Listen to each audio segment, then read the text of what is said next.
আসসালামু আলাইকুম। আমি গত ভিডিওতে আপনাদের শিখিয়েছিলাম কিভাবে আপনারা ওয়াট বের করবেন আর কিভাবে আপনার যে ইনভার্টার আছে সেটা লোড ক্যালকুলেশন করবেন, ঠিক আছে।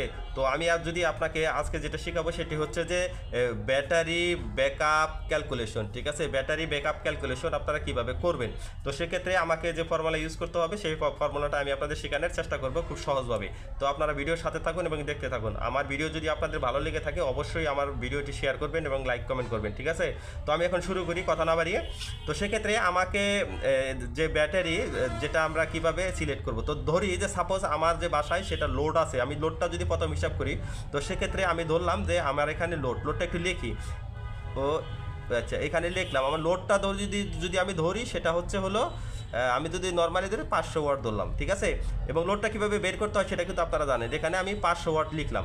তো এই ওয়ার্ডের উপর নির্ভর করেই কিন্তু আপনাকে আপনার ব্যাটারি ব্যাকআপটা এবং আপনার কত ঘন্টা চলবে সেটা কিন্তু আপনি বের করতে পারবেন, ঠিক আছে। আপনি একটা ফর্মুলা দিয়ে সব কিছু নিজেই করতে পারবেন। তো আমরা যদি এখানে আপনার যদি ব্যাটারি ব্যাকআপটা বের করতে যাই, তো সেক্ষেত্রে আমাকে কী কী জিনিস ব্যবহার করতে হবে, সে ফর্মুলা ব্যবহার করতে সেটা আমি আপনাদের বলবি। তো এখানে আমি যদি অ্যাম্পিয়ার আওয়ার যদি বের করতে যাই, তো সেক্ষেত্রে আমাকে কি করতে হবে দেখাচ্ছি আপনাদের, ঠিক আছে।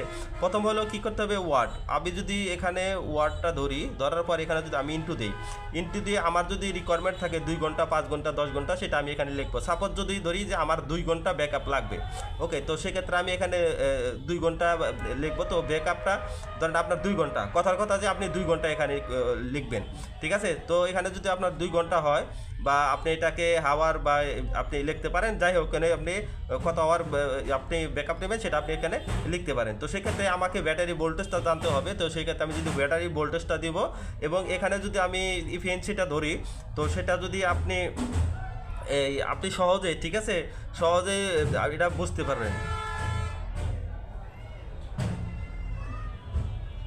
সেটাও আমি আপনাদের সহজে বুঝিয়ে দেবো ইনশাল্লাহ, ঠিক আছে। তো এটা হলো আমার ভোল্ট। আমি যে ব্যাটারিটা ধরেন যে সাপোজ এটি একটি ব্যাটারি, এটার ভোল্টেজ হয়েছে 12, ঠিক আছে। এটার ভোল্টেজ হয়েছে 12 ভোল্ট।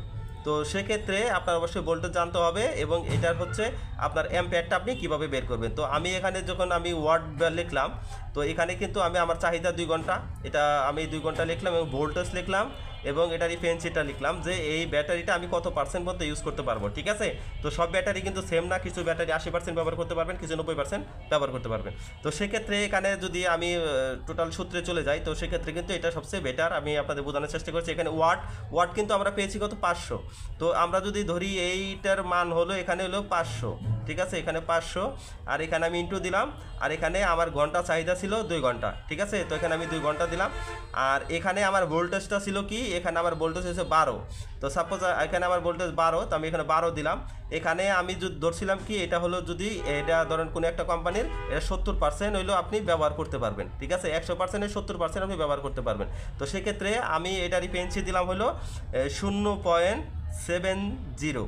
তো এটা দেওয়ার উদ্দেশ্যটা হচ্ছে যে আপনি একটা ব্যাটারিতে 100% লোডে আপনি চালাতে পারবেন না, ঠিক আছে। তো সেক্ষেত্রে আপনাকে এটা কিন্তু অটোমেটিকলি ছাড় দিতে হবে, কিছু করার নেই। তো সেক্ষেত্রে আমরা এখন কি করব, যদি এটাকে আমরা ভাঙাই, তো ভাঙানে কি আসে দেখুন। যদি আমি এটাকে ভাঙাই, তো সেক্ষেত্রে এখানে আসে হলো 1000, কারণ এটার সাথে এটার গুণ হলে এখানে আসে 1000, ঠিক আছে। এটার সাথে যদি আমি এটার গুণ দিই তাহলে এখানে আসবে হলো 1000, ওকে। আর এখানে যদি আমি এটার সাথে গুণ দিই তাহলে এখানে কত আসবে, এখানে তো অবশ্যই আপনাকে গুণ করতে হবে, ঠিক আছে। তো এখানে যদি আপনার 12 ভোল্ট হয়, কথার কথা যদি এখানে আপনার 12 ভোল্ট আপনি ইন্টু 0.7, ঠিক আছে। আপনি 0 লিখতে পারেন অথবা যে 0.7 লিখতে পারেন। 0.7 লিখলেও সমস্যা নাই, লিখলেও সমস্যা নাই। তো ঠিক আছে।